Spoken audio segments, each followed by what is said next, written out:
Víctor Amuso es una figura que encarna el lado más oscuro y cínico de la mafia neoyorquina. Con su estatura baja y su mirada penetrante, su apodo, Don Mortal, no es casualidad.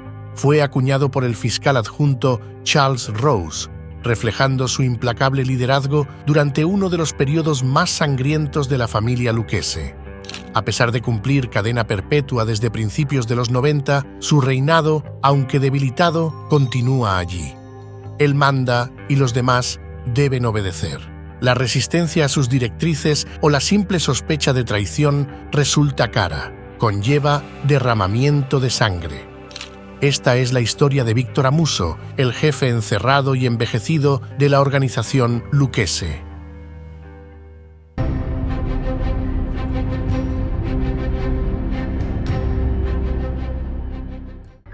Brooklyn, mediados de los años 30.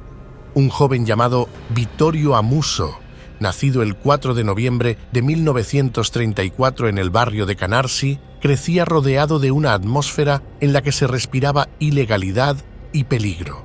Su infancia estuvo marcada por el constante eco de los pasos de los capos italianos que merodeaban los callejones y bares de su vecindario, estableciendo un aura de respeto y temor que para muchos chicos de su edad era fascinante.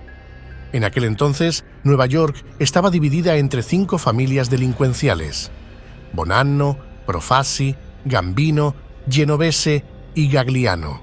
La última de ellas era dirigida por Tommaso Galliano, quien había sustituido a Joseph Pinzolo y a Gaetano Reina en la jefatura familiar.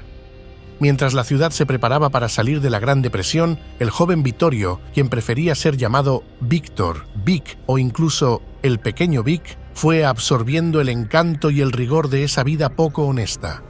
En aquellos tiempos, la omertá no era solo un término, era un juramento mortal.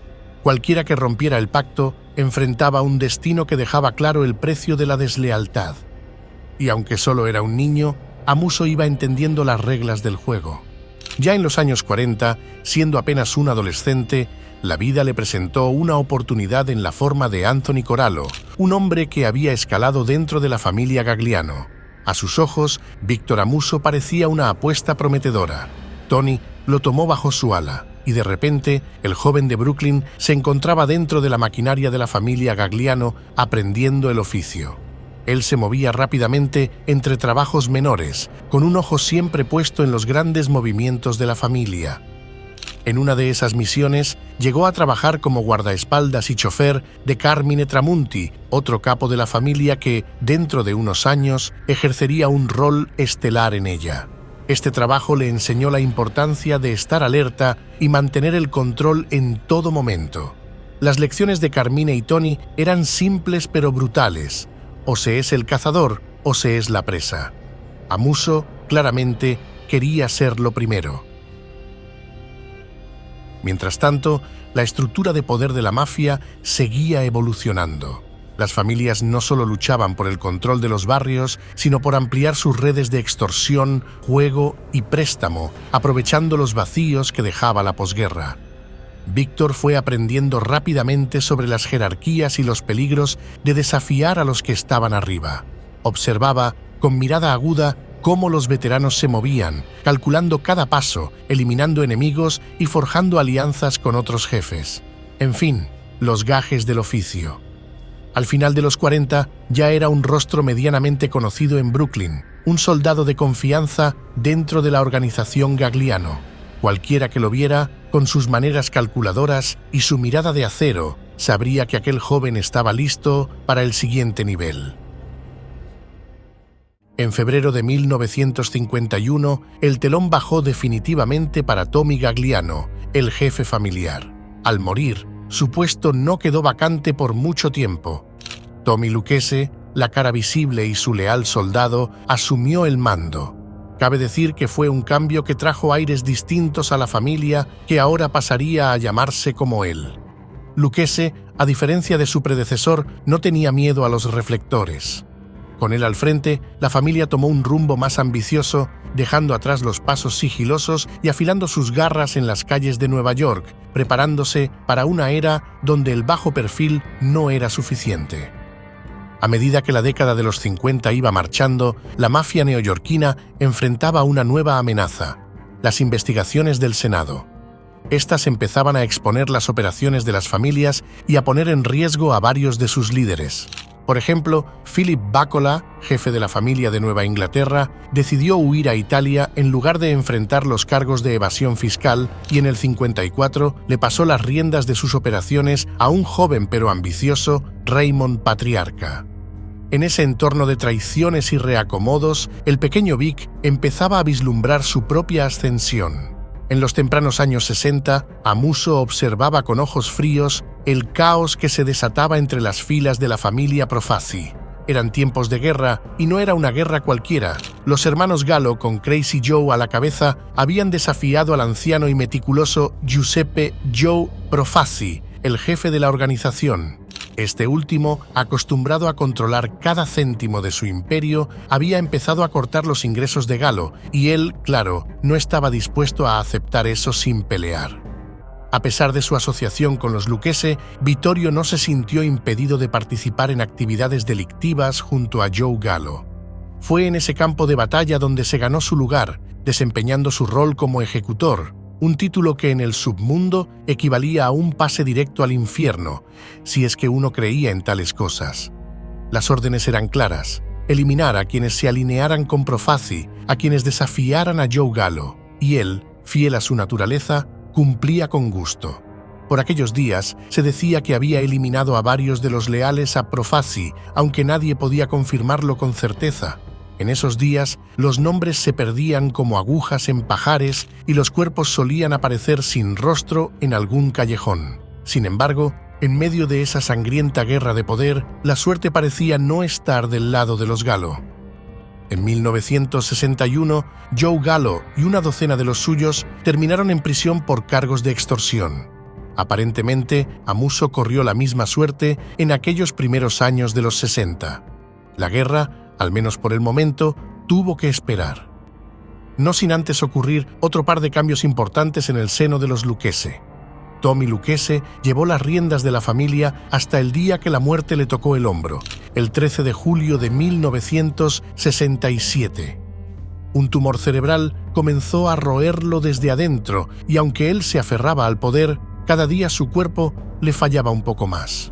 Tras su muerte, Carmine Tramunti, de quien Amuso había sido chofer y guardaespaldas en su juventud, tomó el control. Su llegada no rompió la calma ni alteró el flujo. Los negocios siguieron, como siempre, con esa elegancia oscura que Lucchese tanto cultivó. 10 años después de estar encerrado, en el 71, Gallo salió de la cárcel y apenas puso un pie en las calles, reavivó la chispa de la vieja guerra. Los meses siguientes fueron un torbellino.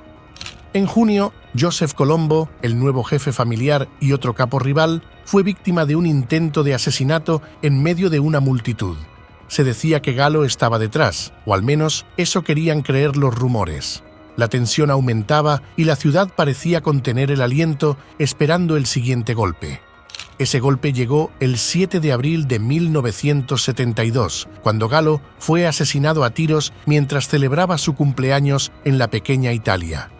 Su muerte desató una estampida silenciosa entre los suyos. Los hombres que una vez habían jurado lealtad a los Gallo comenzaron a buscar refugio en otras familias. Fue entonces cuando Amuso decidió moverse sin titubeos y con la misma determinación de siempre. Buscó protección con los suyos, los Lucchese, donde pronto se unió a la llamada 19th Hole Crew, liderada por Christopher Furnari. Victor Amuso se convirtió en uno de los protegidos más valiosos para Furnari, junto con Anthony Caso.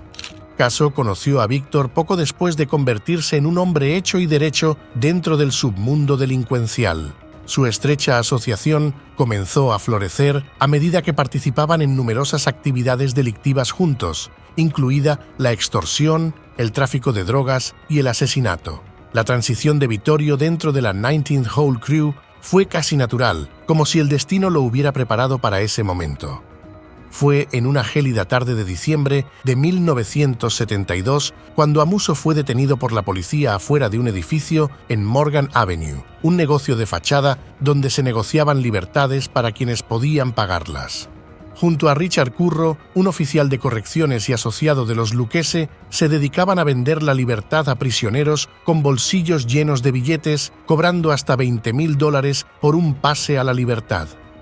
Tampoco era un buen momento para el jefe Carmine Tramunti. En realidad, su época fue un tanto accidentada. Las autoridades no quitaban los ojos de sus operaciones y aunque intentaba esquivarlas, en 1973 la suerte le falló. Ese año fue arrestado y sin mucho preámbulo condenado a cumplir 15 años en prisión por su participación en una red de tráfico de heroína que generaba millones. Con él encerrado, su mando quedó reducido a cenizas y la familia quedó en manos de Anthony Corallo, un hombre con las conexiones y la astucia que Tramunti no alcanzó a demostrar. Ya era el cuarto jefe familiar que Amuso conocía dentro de la organización. 4 años más tarde, Amuso recibió el honor de convertirse en un hombre hecho de la familia Lucchese, un título que implicaba tanto poder como peligros. Poco después, en mayo de ese año, fue arrestado junto a Caso por su implicación en una red de tráfico de heroína, transportando la mercancía desde Bangkok hasta Nueva York. La operación no era pequeña. Al momento de su captura, tenía en su posesión cerca de 1,5 kilogramos de heroína, una cantidad suficiente para asegurarle un viaje directo a prisión. La red, que contaba con otros 2 asociados de la familia Lucchese, había sido lucrativa, pero el precio de la ambición llegó en forma de una sentencia tras las rejas. A medida que los años avanzaban, Christopher Furnari ascendió a consigliere en 1981 y Amuso tomó su lugar como capo. Para ese entonces, Caso, su compañero en muchas batallas, decidió mantenerse al lado de Furnari, aceptando un rol más cercano como su asistente. Pero el poder no se compartía fácilmente en el mundo de la mafia. En abril de 1986, Víctor estuvo involucrado en un atentado destinado a acabar con John Gotti, el nuevo jefe de la familia Gambino. La bomba colocada bajo el coche del mandamás de los Gambino explotó, pero el azar tenía otros planes.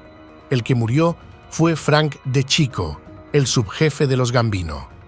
Mientras Amuso, Caso y el hermano de Víctor, Robert, observaban desde un auto cercano, presenciando el fallo que tiñó de sangre el asfalto, pero que dejó a Gotti ileso. La intención había sido clara: vengar la muerte de Paul Castellano, asesinado sin el permiso de la comisión. Sin embargo, a pesar del error, ni Vittorio ni Caso enfrentaron juicio por este intento de asesinato. A medida que el poder dentro de los Lucchese fluctuaba, las piezas se movían en el tablero. En 1985, Corallo, Furnari y el subjefe Salvatore Santoro fueron acusados en el famoso juicio de la comisión, una acción que amenazaba con encerrarlos de por vida. Para otoño del año siguiente, Corallo, previendo su fin, nombró a Anthony Luongo como jefe en funciones, pero ese rol no duró mucho. Consciente de que su destino estaba sellado, Corallo convocó a Amuso y a Caso a una reunión en casa de Furnari. La elección era sencilla pero inevitable. Uno de ellos debía asumir el liderazgo que él había ostentado hasta entonces. Furnari, bastante indiferente, les dijo que decidieran entre ellos quién tomaría el mando. Finalmente, acordaron que sería Víctor. Extraoficialmente, había nuevo jefe.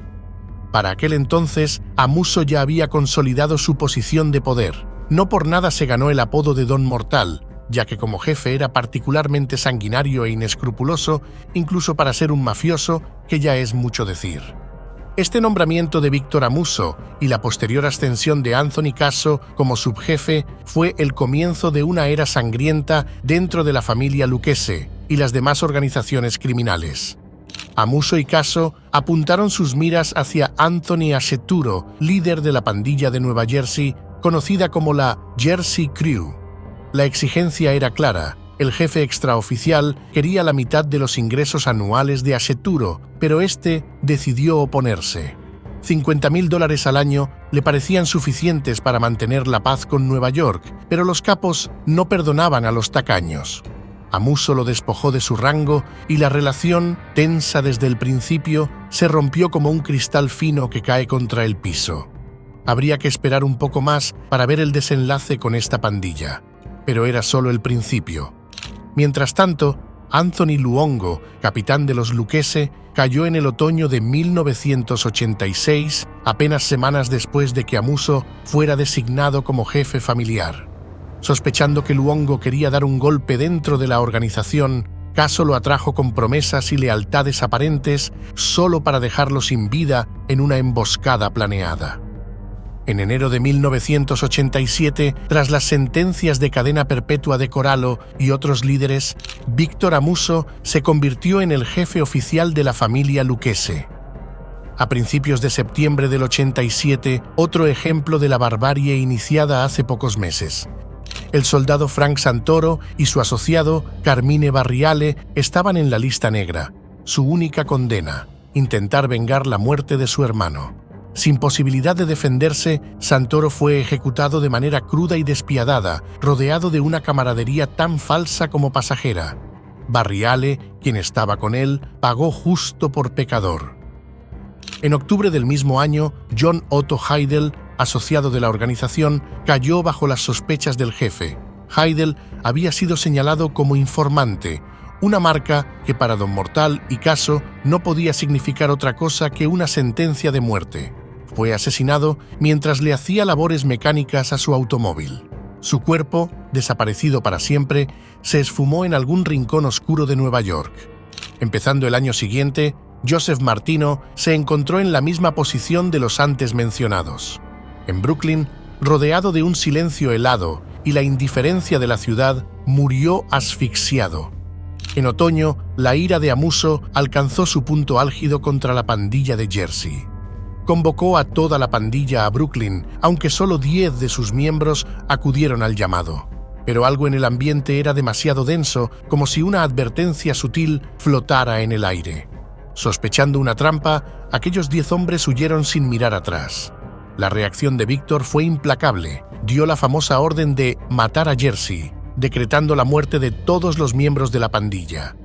No habría perdón ni clemencia. Los hombres que retornaron a la familia debían entregar la cabeza de Aseturo, y aunque envió sicarios hasta la soleada Florida para encontrarlo, Aseturo, irónicamente, se encontraba en una celda de Nueva Jersey, negándose a testificar ante un panel estatal. Su suerte estaba sellada. Tiempo después, se convertiría en un informante, traicionando a sus viejos aliados. La traición era moneda corriente en el submundo de Vittorio. Thomas Red Gilmore también conoció su destino de primera mano el 5 de febrero de 1989. Su reputación de lealtad y servicio como asociado de la familia no fue suficiente para disipar las crecientes sospechas de Amuso, quien veía enemigos en cada esquina, incluso entre los suyos. Amuso creía que había caído en el lado oscuro de la ley, delatando secretos que solo la familia debía saber. Así, el jefe sentenció a muerte a uno de sus propios soldados sin titubeos, ordenando a Patrick Deloruso y a otros 2 hombres que ejecutaran el acto. El mismo año, el 13 de mayo, Michael Papadio, otro soldado, se convirtió en el siguiente objetivo. Encargado de los lucrativos negocios de la familia en el distrito de la moda en Nueva York, Papadio empezó a levantar sospechas en Amuso, quien lo acusó de quedarse con una porción del dinero. La acusación, suficiente para sellar su destino, lo llevó directo a las manos de Aldiarco y George Zappola, los verdugos elegidos. Papadio fue arrastrado a una esquina oscura, donde, antes de recibir un disparo que le apagó la vida, fue golpeado con un cable de cobre, el sonido de sus huesos rompiéndose entrelazado con el eco de su última respiración. Su cadáver desapareció como la colilla de un cigarrillo que cae por un drenaje. Para el 11 de agosto, la violencia seguía a su paso con el asesinato de Robert Kubeca y Donald Barstow. Estos hombres, empresarios en la industria del reciclaje, habían cruzado la línea al colaborar con la ley en investigaciones sobre extorsión. Don Mortal y su mano derecha, Anthony Caso, tomaron cartas en el asunto, aprobando el exterminio de ambos. Fue Sal Avellino, un capitán despiadado, quien orquestó el golpe, enviando a Frankie Federico y Rocco Vitulli para sellar el destino de ambos. Un par de tiros en una oficina bastaron para silenciar cualquier posible delación de esos seres incómodos. Septiembre trajo consigo el fin del soldado John Petruccelli, quien había caído en desgracia por su conexión con Constantin Farace, un sospechoso en el asesinato de un agente de la DEA y miembro de la familia Bonanno.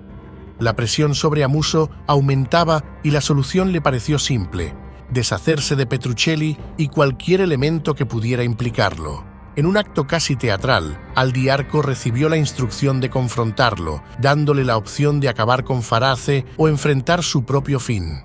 Petruccelli fue encontrado sin vida poco después, otro peón sacrificado en el tablero de la paranoia del brutal jefe de los Lucchese. En mayo de 1990, el gran golpe llegó con la acusación formal contra el jefe y el subjefe en el caso de las Ventanas, una investigación por extorsión y crimen organizado. Lo cierto es que Víctor había tejido su influencia en una red insospechada: la industria de reemplazo de ventanas. No eran solo vidrios ni marcos, era un negocio de millones. Para ser exactos, unos 150, y Amuso sabía muy bien cómo jugar sus cartas. Bajo su liderazgo, la familia Lucchese llevó las riendas de un sistema bien calculado de extorsión y sobornos, donde los contratos inflados se volvían oro y la intimidación era la moneda de cambio. Cualquiera que se atreviera a cuestionarlo acababa con cristales rotos o amenazas pintadas en la quietud de la noche. El esquema se había gestado con paciencia desde la década anterior, en los despachos y sótanos donde la mafia y el negocio se entrelazaban. Compañías legítimas se veían obligadas a pagar un precio oscuro, uno que garantizaba su seguridad, pero no de sus propiedades, sino de ellos mismos. Aquellos que se resistían conocían de cerca la ira de los Lucchese. La acusación contra Don Mortal no fue un evento aislado, sino una de las piezas clave en la campaña que buscaba desarticular la infraestructura criminal de la familia Lucchese. Ambos se esfumaron antes de ser atrapados, dejando el mando provisional de la familia en manos de Alphonse Diarco, cuyo período fue efímero.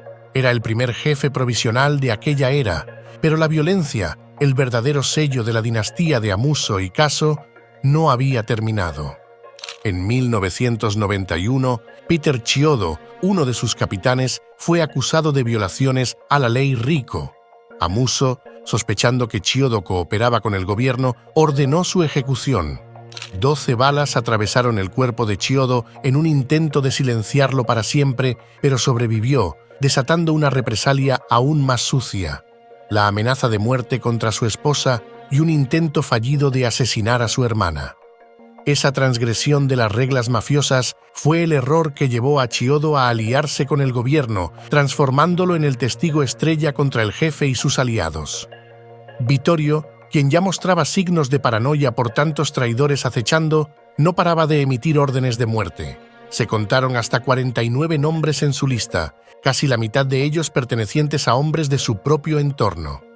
Pero cuando las cosas salían mal, la culpa siempre recaía en alguien más. Diarco, en quien ya no confiaba, fue degradado de manera humillante al instaurar un consejo de 4 hombres para manejar los asuntos de la familia en su ausencia. Finalmente, el 29 de julio de 1991, Amuso fue capturado en un centro comercial de las afueras de Scranton, Pensilvania. Se rumoraba que alguien había informado al FBI sobre el sistema clandestino de teléfonos que él usaba para impartir órdenes.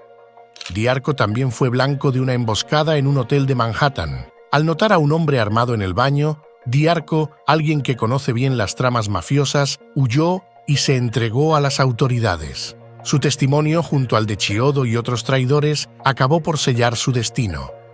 Un poco más adelante, fue declarado culpable de 54 cargos, incluyendo 9 asesinatos.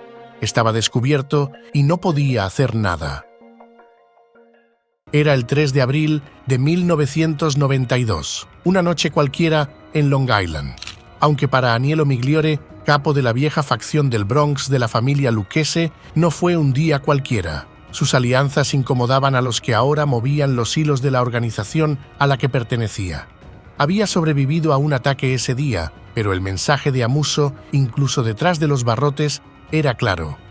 Quien desafiara la estructura que él había impuesto no viviría para contarlo. Con ello, se gestaba un sutil y muchas veces letal juego de alianzas que convertiría a la familia Lucchese en un polvorín a punto de estallar entre las facciones de Bronx y de Brooklyn. En realidad, la facción del Bronx, en su nostalgia por tiempos más violentos y centralizados, nunca había visto con buenos ojos el creciente poder de Brooklyn y el jefe lo sabía bien. En un intento desesperado de mantener el control, intentó mantener a raya a sus rivales del Bronx, promoviendo a Stephen Crea como su nuevo y poderoso subjefe. Con Crea ocupando una posición de poder clave, los más leales a Don Mortal se encargaban de las operaciones más lucrativas de la familia, aunque fuera a expensas de la facción de Brooklyn. Una maniobra arriesgada, sin duda. La lealtad, o al menos la apariencia de ella, era costosa, y el jefe familiar la compraba con sangre. La paz que buscaba imponer era en realidad una estrategia violenta, uno de los movimientos más oscuros y retorcidos que la familia Lucchese había visto en mucho tiempo. Frank Lastorino, el consigliere de la familia en ese momento, se aprovechó de la acusación de Amuso para fortalecerse, uniendo fuerzas con líderes de la facción de Brooklyn. De esa manera, empezó a planear cómo eliminar a Stephen Crea, percibiendo que su lealtad con el mandamás y su creciente influencia en el Bronx amenazaban su propia aspiración al poder. Mientras tanto, en octubre, Víctor Amuso fue sentenciado a cadena perpetua. Con el apoyo de algunos capos de Brooklyn, Lastorino planeó un atentado que habría sellado la muerte de Crea, si no hubiera sido por una oleada de acusaciones que terminaron por enredar a las principales familias criminales de Nueva York en un torbellino judicial. Entre micrófonos ocultos y conversaciones grabadas, los agentes del orden lograron escuchar cómo se planeaban los atentados. Era el fin del control de las familias sobre la ciudad, aunque el fuego entre Bronx y Brooklyn aún ardía con intensidad. La traición y la paranoia continuó acechándolo y en 1994, Víctor, desde su encierro, ordenó la expulsión de su gran amigo y aliado de mucho tiempo, Anthony Caso, acusándolo de haberlo delatado para tomar el poder.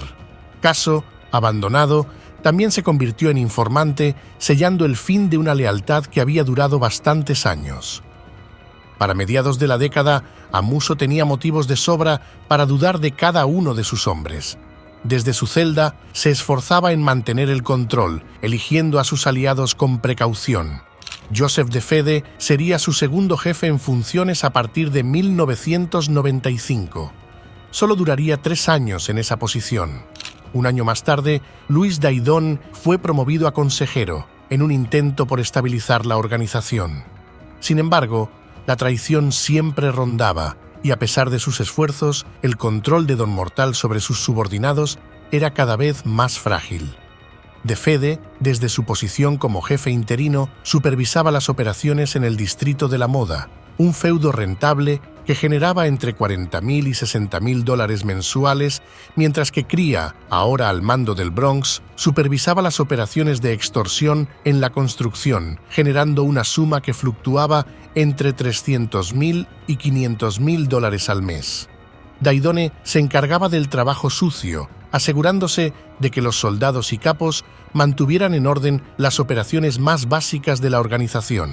Extorsiones, préstamos y cobros se llevaban a cabo sigilosamente, mientras Amuso intentaba por todos los medios consolidar la estructura de la familia desde la prisión. Sin embargo, la estabilidad era solo una ilusión, y no pasaría mucho tiempo antes de que las acusaciones y las traiciones desmantelaran lo poco que quedaba de ese orden. En abril de 1998, Joe DeFede fue acusado de 9 cargos relacionados con el crimen organizado. El gobierno había acumulado pruebas de los beneficios generados en el Distrito de la Moda, una suma que había asegurado las operaciones de la familia desde mediados de los 80. DeFede aceptó los cargos y fue sentenciado a 5 años de prisión.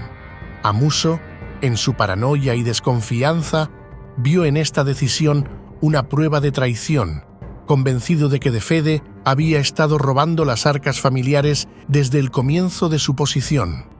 Tras el encarcelamiento de DeFede, Vittorio designó a Stephen Crea como el nuevo jefe interino, el tercero de su largo reinado desde la cárcel, una movida que prometía devolver el poder a la facción del Bronx.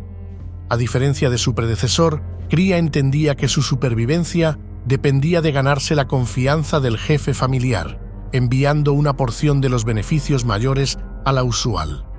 De esta manera, sellaba un pacto tácito que en los ojos de Don Mortal solo reafirmaba sus sospechas de que De Fede había estado desviando dinero durante su mandato. En septiembre del 2000, Cría y 7 miembros de la familia Lucchese fueron arrestados bajo cargos de extorsión. Con su partida, la frágil estructura que Amuso había intentado mantener desde su celda comenzó a desmoronarse. Había llegado la hora de un nuevo líder en funciones. Con la prisión de Cría, Luis Daidone asumió el control.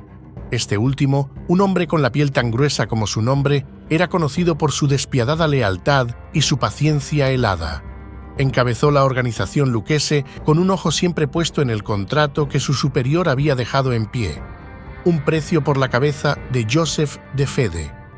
De Fede, quien había servido como jefe en funciones, ni siquiera sabía que había sido marcado para morir, solo que, desde prisión, fue degradado de capo a simple soldado. Cuando salió de prisión en febrero de 2002, De Fede, un hombre que alguna vez se creyó indestructible, no perdió tiempo en buscar refugio en la agencia que sus antiguos camaradas despreciaban. Se convirtió en informante, un giro que seguramente hizo arder las entrañas de aquellos que antes lo llamaron amigo. Él y otro testigo federal, Alphonse Diarco, ofrecieron al gobierno estadounidense una ventana abierta de par en par a las operaciones de la familia Lucchese. Revelaron los oscuros secretos de las apuestas, los préstamos usureros, la extorsión y algunos asesinatos guardados bajo la alfombra desde hacía décadas. Entre las revelaciones más escabrosas, los nombres de Luis Eppolito y Stephen Caracappa salieron a la luz.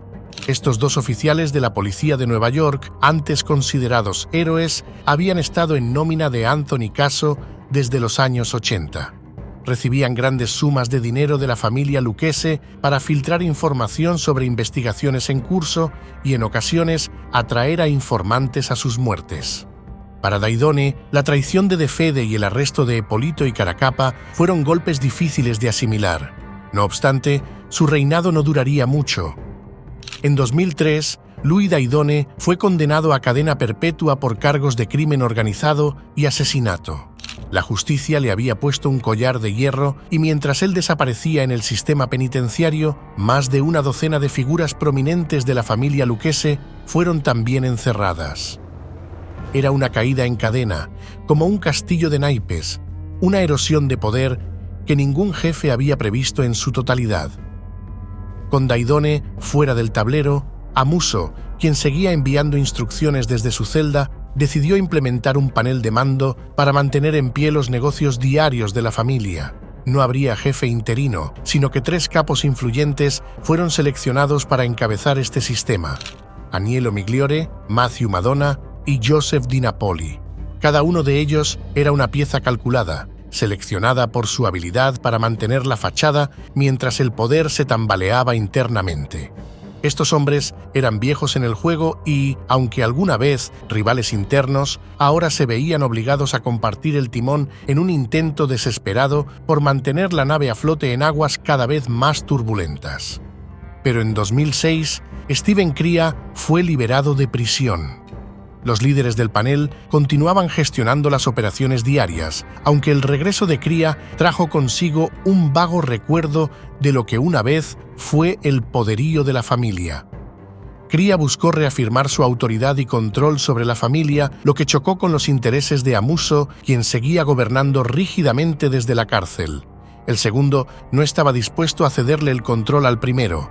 La dinámica entre ambos se complicó debido a las diferencias en sus visiones sobre cómo dirigir la organización criminal.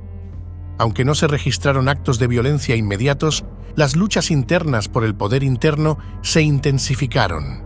De hecho, en 2009, después de que el panel fue disuelto, Matthew Madonna asumió el rol de jefe en funciones, mientras Joseph Di Napoli se convirtió en consigliere. Su liderazgo fue marcado por múltiples acusaciones y condenas por actividades delictivas, incluyendo extorsión y tráfico de armas. Pero era el quinto interino de la era de Don Mortal. Igualmente, esta situación avivó las tensiones con Stephen Cría. La llegada de Madonna significaba que tenía que navegar un nuevo entorno donde su influencia podría verse disminuida.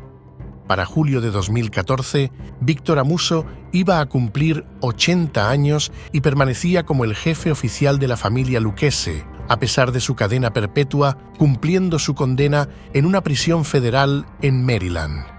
Sus métodos sanguinarios tenían desangrada a la familia, dejando a la mitad de sus miembros activos en prisión, muertos o convertidos en traidores. Por ese mismo tiempo, el FBI organizó una redada en la que se llevaron a unos cuantos asociados de bajo rango. No era gran cosa, apenas algunos nombres menores, rostros que pocos recordaban.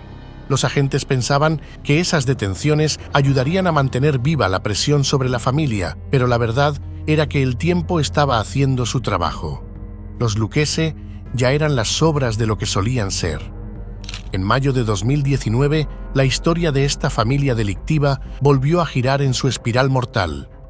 John Penisi, un soldado de la familia convertido en testigo del gobierno, testificó en contra de Eugene Castell y reveló a los actuales líderes de la familia uno a uno.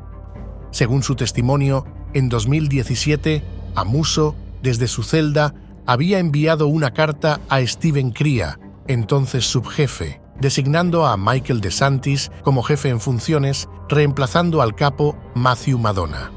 La carta traía un mensaje claro: si la facción del Bronx no daba un paso al costado, una lista negra sería activada, lista que incluía el nombre de un capitán y varios miembros de esa facción. Con esta amenaza, el envejecido jefe demostraba que el control desde la prisión era tan real como el acero de las armas que sus soldados escondían bajo los trajes.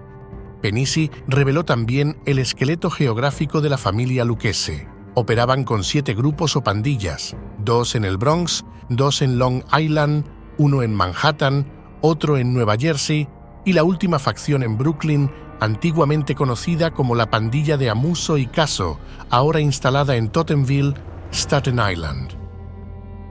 Los agentes de la ley, siempre al acecho, confirmaron que Patti Dell'Orusso era el nuevo subjefe en funciones y que Andrew De Simone, otro miembro del Bronx, había asumido como consigliere. Con la llegada de la pandemia en el año 2020, las cosas cambiaron para todos, incluso para los Lucchese.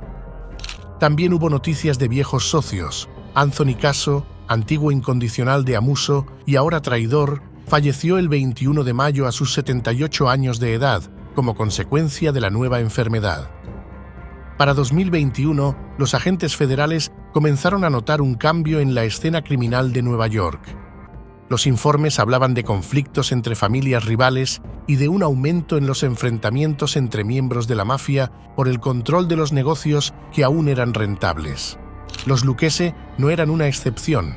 Su nombre aparecía en varios de esos informes, aunque de una manera más discreta. La era dorada de esa familia estaba enterrada en el pasado, pero quedaban aún aquellos que querían probar su fuerza, aunque fuera en una lucha a escondidas.